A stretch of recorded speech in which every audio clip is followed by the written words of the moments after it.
Hey, everybody. For this week's magic lesson, we're going to talk just a little bit about the three types of familiars we have, like the animal familiars. Everybody hears the word, oh, familiar, like, oh, the witch's cat or the black cat. They can be any color. And actually, not all witches have cats for familiars, and not all familiars are cats. There's actually three different kinds of familiars. There is the physical familiar, and that is often a cat. Sometimes it's an owl, the Harry Potter. Sometimes it could be a dog. Sometimes it could be somebody's snake. What physical familiars are real living animals who actually help you navigate the magical world. You might be a magical person and you might have a very in tune cat, but they may not be your familiar. A familiar goes a little bit deeper, literally helps you navigate, always shows up when you're doing ritual work or spell casting or a circle with your friends. That whatever that animal is, if they can, just shows up there. They want to be a part of it. They see spirits really clearly, even more than regular dogs. That is your physical familiar. And again, they are helpers through. The second kind of familiar is your spirit familiar. And those are more like when you like the Native American, like the totem, wolf medicine, coyote medicine, owl, the great bear. I work with wolf, all those different things. And that's the attributes. Those animals can come into your life as forever, and we could have several, or they can kind of come and go as needed.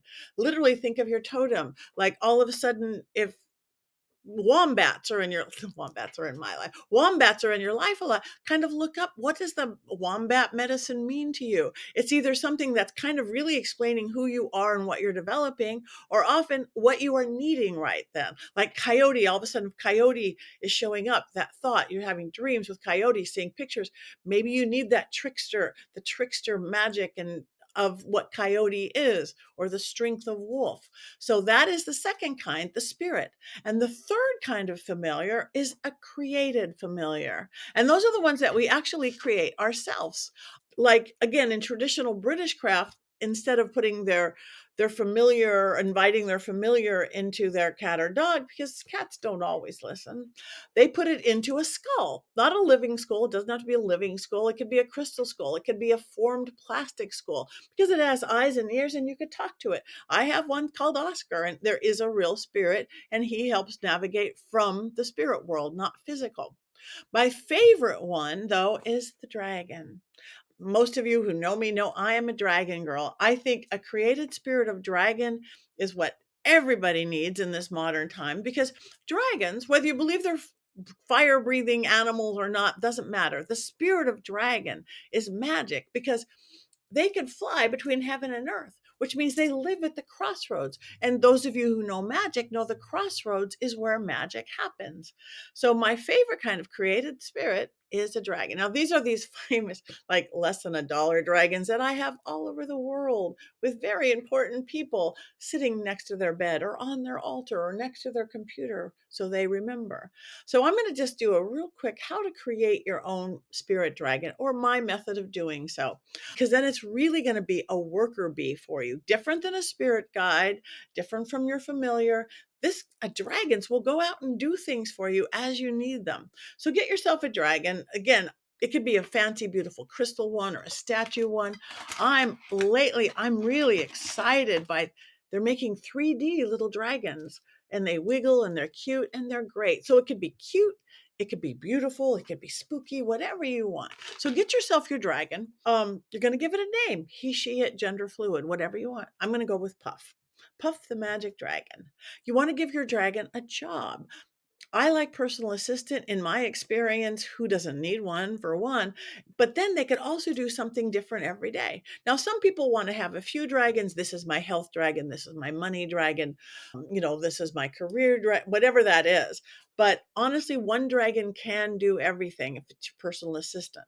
So you're going to give it a name. You're Puff. You're my personal assistant. You give me a long, happy life filled with travel and adventure. That's what I say all the time.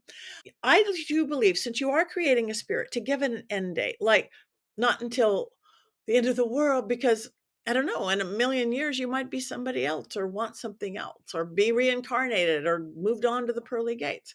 So I say, until I don't want you anymore, or until I don't need you anymore, or until I pass from this life. And then one day, if I go, I'm so tired of dragons and getting everything I want, and you throw it in the drawer, your dragon doesn't die in the drawer, it just dissipates back into the ethers, back into the world of everything. So puff the magic dragon. And then what you're going to do, as in every great creation story, is you're going to breathe life into your dragon, mouth to mouth. Because remember, your breath is your life force. It's your pneuma. The moisture in your breath is your free will. So you're going to charge, puff, breathe life into puff. Now I would do something to charge it, like do a little chant, here now, you're my dragon on the ground, or something, or a ma chant, or drumming, or just big old scream, so mote it be. But now you got a dragon. Now what you have to do to your dragon is feed it. They don't eat, but they drink, and they drink a lot. The lid off a little water bottle works great. The lid off an old oil bottle works great. The lid off this bubbles would work. You set it right underneath them, upside down, fill it up with water, whiskey, vodka, whatever. It'll let you know what it wants, or you chose. It works for you. Then every day, or whenever you want something, you have to tell your dragon, good morning, dragon. I have a headache today. Make it go away. Good morning, dragon. I'm getting kind of broke here. I need a raise, or I need a money opportunity, something like, hey dragon, I'm lonely. Have somebody call me for lunch. They go out and do it because they're worker bees. It's beautiful. That is their job, and that is what they are created to do. They're different. They're not like a spirit guide. Like I said, like one girl saw, it stopped a bad relationship. She was stuck in this relationship. Issue said she was, and this horrible thing happened. Nothing she could do or say made it happen. She charged her dragon, she took it home, and that horrible thing happened the next day. And then she realized she had not told her dragon she didn't like that. It's a worker bee. It's never happened again. My most magical and funny one is the LA Dodgers. A couple years back, several years back now, the LA Dodgers were winning like a million games in a row. And then Sports Illustrated magazine did a special on them, best team ever, and then they tanked. And they lost a million games in a row. And the Dodgers were like, because they use the word superstitious over spiritual. They said, it's the curse. It's the Sports Illustrated curse. Oh no, what are we going to do? So they called me in. We did my lemon uncrossing spell. That's in my book as well. We brought them a blue dragon. We charged it, a little plastic dragon. We charged the blue dragon. We chanted into it. We danced. And the Dodgers won and made the playoffs. Dragons work. As big as you allow them to be, they will be. The size, my dragon fits into this, but he's the size of the planet. The most special one is, like, if you travel, you could take it with you. Nobody knows. It's a little toy. You could leave it at home and say, you're not going to eat this week. We're on vacation. It's not going to starve. It's more like lighting a candle in church or temple. It's fine. You're not going to eat this week, but protect the house. This one girl said she left her dragon at home, said, take care of my husband and the kids, take care of me and my girlfriends on a girls' weekend. She went on a girls' weekend. It was going great. First day, great. Second day of a concert.